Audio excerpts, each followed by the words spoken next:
You have a great idea. You have an interesting event.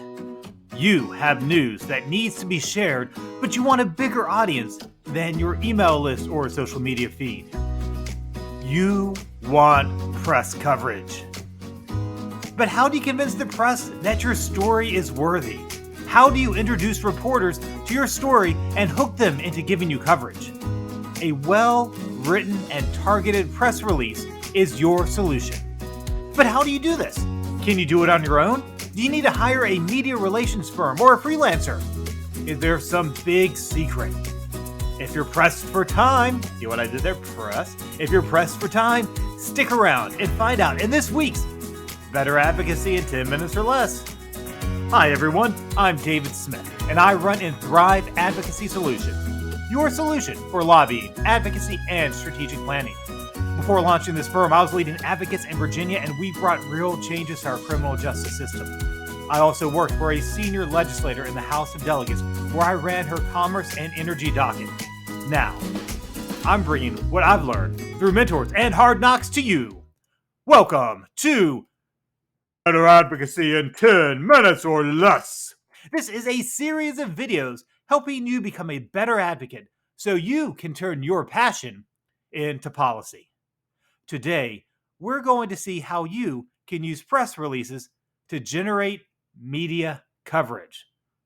We're going to cover what is a press release? How do I use it to generate media coverage? I bet you guys got those two from the title. And who should I send it to? All right, let's hop right on in. What is a press release? Now, it's not when you release the press into the wild. It's when you release your story onto the press by sending them a brief, no more than one page, summary of your newsworthy story and how to get in touch with you. The idea of a press release is for you to pitch your story to reporters and for them to be able to quickly and easily see if it is something that fits their goals. It's a standard way people share story leads with media professionals in radio, TV, print, and streaming. Now, this may seem intimidating. You may have had people offer to help you and then charge you hundreds or even thousands of dollars for one press release. But I believe you can do it on your own. When pitching your story, when writing your press release, you want the body to be guided by the 5 W's of journalism. You do remember the 5 W's of journalism, right? Who, what, when, where, and why. Answer these questions in the body of your press release, and you know you've done a good job describing your story and why it's important. But it's not just describing the event. You want to have a hook. This is how you generate media coverage. Yep, here we are in the second part now, generate media coverage. If your press release doesn't connect with a reporter or it isn't interesting, then they're not going to follow up with you. They're going to be bored, right? Your press release will end up in the stack of all the other ones that don't stand out. The stack, the dumpster, the same thing, right? You need that hook. The hook is something that sets you apart, something that draws them in, something that will keep their readers' attention. Media is all about eyeballs, and you want those eyeballs on your story. The hook is going to be something different each time. It may relate to a current event at the national level that's generating interest, and you have a unique or local perspective.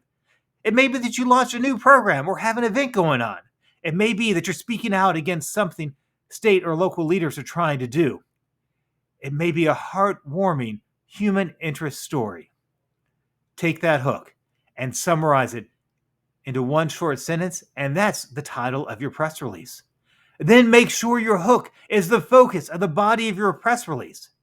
If you can include some quotes and pictures, these grab the attention of reporters and make their job easier.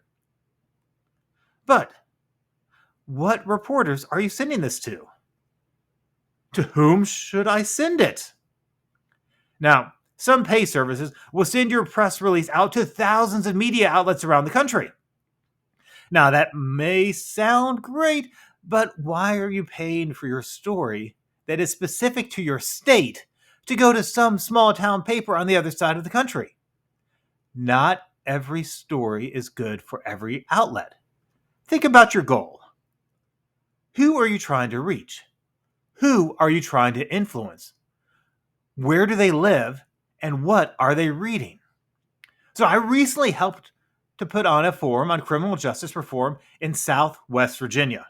I wanted to reach the local community with information about our event, so I created a list of all the media outlets, talking about paper, TV, radio, and online only in that area.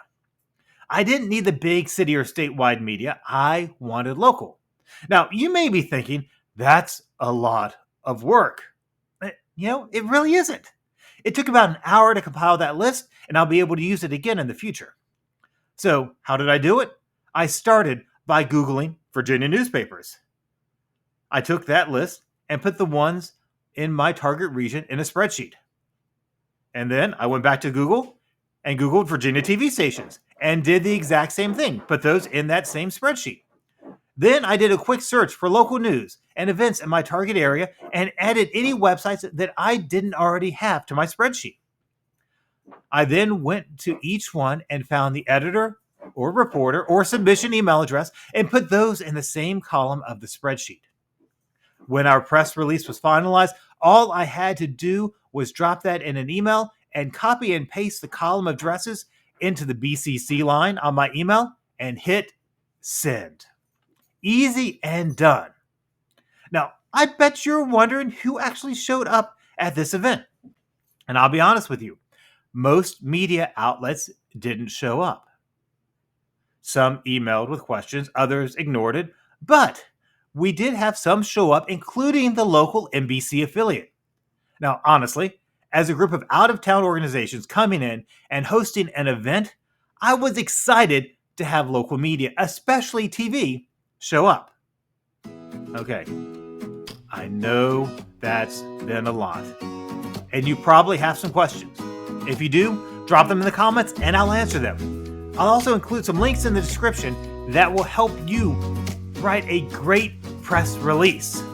Thank you so much for watching this short video. I hope it helped you understand how to use a press release to generate media coverage. What do you think? Like and subscribe to the Inthrive Advocacy channel to get notifications of new videos. Be sure to check back every Friday for a new Better Advocacy in 10 minutes or less video.